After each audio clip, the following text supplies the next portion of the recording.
Assalamualaikum. Ya, waalaikumsalam. Dengan siapa ya, Mbak? Ini benar rumahnya Ibu Ita? Oh iya, benar. Dengan Mbak Hilda kemarin yang kontak saya ya? Iya. Oh iya, silakan masuk, Mbak. Mari. Oke. Jadi Mbak Hilda ini asalnya dari mana ya? Saya aslinya saya dari Magetan, Mbak. Oh, Magetan. Jadi kesininya itu kira-kira berapa jam, Mbak? Kalau tadi saya kesini, tadi kan saya naik sepeda motor sendiri itu waktunya kurang lebih 1 jam 15 menit sudah sampai sini. Oh iya. Tadi macet nggak kayaknya, Mbak, di jalan? Kalau di jalan tadi alhamdulillah lancar, jadi nggak begitu macet, tapi lumayan lah, Mbak. Jadi Mbak Hilda itu kenal saya dari mana? Dari media sosial atau dari mana? Saya kemarin buka-buka media sosial, Mbak, terus kebetulan saya melihat mengenai konseling pribadi. Nah, saya coba untuk ikut konseling ini untuk menceritakan masalah-masalah yang saya hadapi, yang semuanya itu saya nggak tahu gimana, apa yang saya rasakan sebenarnya itu saya nggak tahu. Saya juga merasa ada yang perlu saya ceritakan, tapi saya sulit untuk bercerita, Mbak. Jadi saya tuh bingung sekali, makanya saya uh, berminat banget datang ke tempat Mbak Ita ini. Begitu, Mbak. Gitu. Jadi gini, Mbak, di konseling itu sendiri ada 3 asas yang perlu kita sepakati bersama. Yang pertama itu asas keterbukaan, yang kedua itu kerahasiaan, yang ketiga kesukarelaan. Nah, untuk asas keterbukaan ini Mbak Hilda cukup menyampaikan apa masalah Mbak Hilda, jadi langsung diceritakan kepada saya. Nanti yang kedua asasnya itu ada asas kerahasiaan, jadi Mbak Hilda jangan khawatir, ini nanti rahasia. Jadi hanya saya, Mbak Hilda dan Allah yang tahu. Yang ketiga itu ada asas kesukarelaan. Nah, Mbak Hilda kesini itu tidak ada paksaan, mungkin dari teman, keluarga atau siapapun. Jadi Mbak Hilda kesini itu atas kepengenannya sendiri gitu. Nanti dan untuk durasi konselingnya biasanya saya 10 sampai 30 menit. Kalau dirasa sudah cukup, nanti biasanya kalau Mbak Hilda belum merasa cukup tapi waktunya sudah selesai, biasanya kita membuat kontrak lagi untuk pertemuan selanjutnya begitu. Lalu Mbak Hilda ini rasanya gimana sih, Mbak? Kok sampai mau datang ke sini gitu? Saya ini sebenarnya gimana ya, Mbak? Saya ini malah ada sedikit, bukan sedikit lagi, tapi ada yang mengganjal di hati saya. Saya ingin menceritakan, tapi saya tuh nggak tahu mau cerita ke siapa. Mau cerita ke orang tua, tapi ada yang membuat saya tuh nggak tega untuk menceritakan ke orang tua. Mau menceritakan ke teman itu ada yang membuat saya, nanti kalau saya cerita ke teman itu malah menjadi bahan olok-olokan, atau bahkan saya dikasihani. Saya tuh nggak mau dikasihani, tapi saya sendiri tuh juga merasa kadang kok saya gini banget ya, kayak gitu, Mbak. Jadi saya serba salah, mau cerita ke siapa tuh saya bingung. Jadi pas saya melihat postingan di medsos, dan langsung aja saya ini punya inisiatif untuk langsung datang ke sini aja, Mbak, gitu. Terus CP dulu ke Mbak gitu. Terus sekarang Mbak Hilda mau cerita dari mana dulu? Gimana ya, saya juga bingung, Mbak, untuk menceritakan dari mana dulu, karena sebenarnya masalah saya ini bisa dibilang nggak cuma satu, sebenarnya tuh gitu. Jadi saya bingung mau mulainya tuh dari mana tuh, saya bingung, Mbak. Mungkin masalah ini apakah datang dari keluarga? Iya, itu keluarga, dari faktor keluarga juga ada. Tapi untuk faktor keluarga sendiri itu masalahnya tuh nggak kacau sebenarnya, tapi gimana ya, ada beban tersendiri di saya tuh, punya beban tersendiri, Mbak, sebenarnya. Tapi saya tuh gimana ya, mau mengungkapkan ke orang-orang tuh saya takut untuk merasa dikasihani tadi, Mbak. Jadi gimana ya, untuk beban sendiri itu dibilang beban, saya juga bingung mau bilangnya gimana, karena itu mulanya itu dari ketika pas waktu bapak saya meninggal. Jadi kayak semua itu dibebankan kepada saya semuanya, tapi nggak tahu kenapa tapi saya harus dituntut untuk menjadi kuat. Saya bingung mulainya itu dari mana. Pas ketika bapak saya meninggal itu rasanya kayak apakah nantinya itu saya siap apa enggak. Tapi untuk di sisi keadaannya saya itu dituntut untuk selalu siap di setiap apapun masalah yang terjadi ke depannya gitu mbak. Jadi saya tuh bingung, nggak tahu mulainya dari mana tuh, saya nggak tahu. Jadi ada beban tersendiri sebenarnya, tapi saya tuh susah mau cerita ke siapa tuh susah. Terus setelah itu gimana ya, kebetulan saya tuh kan ada dekat sama orang laki-laki yang pokoknya tuh saya percaya banget, benar-benar percaya, sampai saya itu rela berbohong demi cowok tersebut mbak. Saya itu rela berbohong untuk hanya untuk main dengan cowok itu. Dan sekarang tuh gimana ya, tapi ternyata apa yang saya lakukan itu tidak membuahkan hasil yang manis. Jadi bukannya dia memilih saya ataupun dia menemani saya, tapi ternyata dia itu diam-diam malah memilih wanita lain. Sebenarnya itu bukan masalah yang terlalu besar untuk saya, tapi ada sesuatu yang membuat saya tuh kecewanya itu bukan karena saya sendiri, tapi karena laki-laki itu tuh sudah gimana ya, udah benar-benar dikenal oleh ibu saya. Jadi mau gimana lagi, saya kan bingung mau ceritanya dari mana ke ibu saya. Sementara waktu itu ibu saya tuh bertanya mbak tentang cowok tersebut ya. Nah, saya kan bingung mau jawabnya gimana, kan takutnya saya mematahkan harapan dari ibu saya. Soalnya kan bisa dikatakan bahwa ibu saya itu udah percaya dengan cowok tersebut untuk menjagakan saya.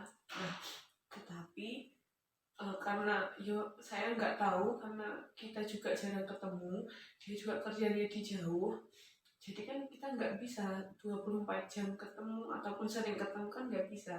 Kita cuma bisa berkomunikasi itu cuma via handphone aja mbak, mungkin cuma WhatsApp. Dia tuh sering banget nelpon saya ataupun ngajak saya untuk video call, tapi kan saya ini tipe orang yang nggak suka untuk diajak telepon lama ataupun video call lama. Jadi saya lebih senang untuk jalan-jalan bareng ataupun ngobrol secara langsung. Jadi time gitu ya mbak. Jadi saya tuh gimana ya, lebih suka kalau kita itu real aja, nggak usah terlalu banyak drama di HP atau bertengkar di HP. Itu saya tuh nggak suka. Jadi saya tuh sukanya itu yang langsung real aja loh. Apalagi kejadiannya setelah bapak saya meninggal. Jadi kan setelah saya kayak berusaha untuk menerima kenyataan, dan saya berusaha untuk siap menghadapi setiap hari-hari yang datang. Saya juga bingung, jadi saya mau mulai itu gimana, mau cerita ke siapa tuh, jadi saya bingung mbak. Apalagi kan kejadian pas cowok itu yang dipercayakan oleh ibu saya itu tiba-tiba udah sama cewek lain, dan saya tuh juga kaget, ternyata dia tuh di belakang saya juga udah punya kekasih, dan dia melamar kekasihnya itu secara diam-diam. Jadi kayak gimana ya mbak, susah banget untuk diterima. Tapi kalau untuk masalah ini insya Allah saya kayak sudah sedikit merasa lega karena sudah bisa menceritakan ke Mbak Ita. Jadi untuk yang masalah tentang perihal cowok tadi itu, di saya itu sebenarnya merasa berat, tapi jika saya renungkan kembali atau saya kadang mikir itu kadang gini, ya nggak pantas banget saya itu memikirkan orang yang udah meninggalkan saya, sedangkan untuk di setiap harinya tuh saya harus siap dengan segala keadaan yang akan saya hadapi gitu. Jadi saya tuh mau cerita ke orang lain tuh takut mbak, takutnya itu takut, bukan takut nanti gimana gimana, tapi saya tuh takut jika saya tuh merasa banyak dikasihani oleh orang gitu mbak. Jadi saya mau sikap gimana saya juga bingung, mau bersikap biasa aja, tapi kadang saya tuh pas sendirian sering Juga manusiawi mbak ya. Jadi kalau saya sendirian kan saya tuh lebih memilih untuk memutar lagu-lagu yang sifatnya itu bukan galau, karena saya nggak suka sebenarnya untuk larut dalam kesedihan yang itu aja. Itu saya nggak suka kayak gitu sebenarnya. Tapi gimana, tapi kan saya juga merasa saya itu juga manusia biasa. Jadi saya itu merasa kalau saya juga sebenarnya manusia, saya juga berhak dong untuk sedih gitu. Kalau saya cerita ke teman-teman tuh saya takut kalau dikasihani. Jadi orang-orang tuh simpati karena ke saya itu bukan karena benar-benar simpati ingin berteman, tapi karena rasa kasihan. Jadi saya tuh kadang seperti itu mbak, jadi bingung saya. Makanya saya memilih untuk datang ke sini itu alasannya ya itu, karena saya bingung mau cerita ke siapa. Sedangkan cerita ke ibu juga nggak mungkin, karena saya takut benar-benar menambah beban gitu. Jadi apa yang saya lakukan ini mungkin bisa membuat hati saya itu sedikit plong, udah bisa menceritakan apa yang saya rasakan sebenarnya ke orang lain. Tapi dan yang pasti orang lain yang saya ceritakan itu bisa menjaga kerahasiaan saya ini gitu mbak. Jadi saya memilih ke tempat Mbak Ita ini untuk bimbingan konseling. Mungkin dengan saya datang ke sini, setelah itu saya pulang bisa sedikit merasa lega. Telah meskipun untuk kedepannya sendiri kan saya nggak tahu untuk ngelakuin apa aja kedepannya, tapi untuk setelah bercerita seperti ini saya merasa ternyata saya ini butuh ngomong ke orang, sebenarnya butuh banget ngomong ke orang, tapi saya nggak punya tempat untuk ngomong gitu mbak. Jadi ya saya datang ke sini dengan benar-benar sukarela ke tempat Mbak Ita ini untuk bisa mengeluarkan apa yang benar-benar yang saya rasakan selama ini. Ya mungkin saya habis dari sini itu akan sedikit merasa lega, meskipun itu tidak setiap hari saya akan merasa lega. Dan yang pasti saya merasa bahwa Mbak Ita ini mendengarkan saya dan menjadi tempat pendengar terbaik saya selain orang tua saya gitu mbak. Jadi sekarang rasanya gimana nih udah cerita ke saya? Untuk sekarang ini saya ini udah merasa bahwa saya udah hampir setengah beban saya itu udah sedikit-sedikit merasa plong gitu mbak. setelah saya cerita tadi. Terus selanjutnya Mbak Hilda ini mau ngapain nih? Udah cerita ke saya, selanjutnya Mbak Hilda mau gimana gitu? Untuk saya sendiri kalau kedepannya untuk permasalahan mengenai keluarga atau orang tua itu saya kedepannya mungkin akan selalu siap untuk menghadapi persoalan di setiap harinya yang akan datang. Terus untuk yang masalah cowok tadi, saya udah berprinsip untuk tidak akan memikirkannya lagi gitu Mbak. Jadi dari semua yang Mbak Hilda ceritakan tadi, saya ada 3 yang saya simpulkan. Yang pertama, Mbak Hilda itu ada masalah dengan keluarga. Yang kedua itu Mbak Hilda ada masalah dengan pacar Mbak Hilda atau mantan Mbak Hilda tadi. Yang ketiga, Mbak Hilda itu mau terlihat kuat untuk semuanya begitu. Nah, dari cerita Mbak Hilda tadi, Mbak Hilda sudah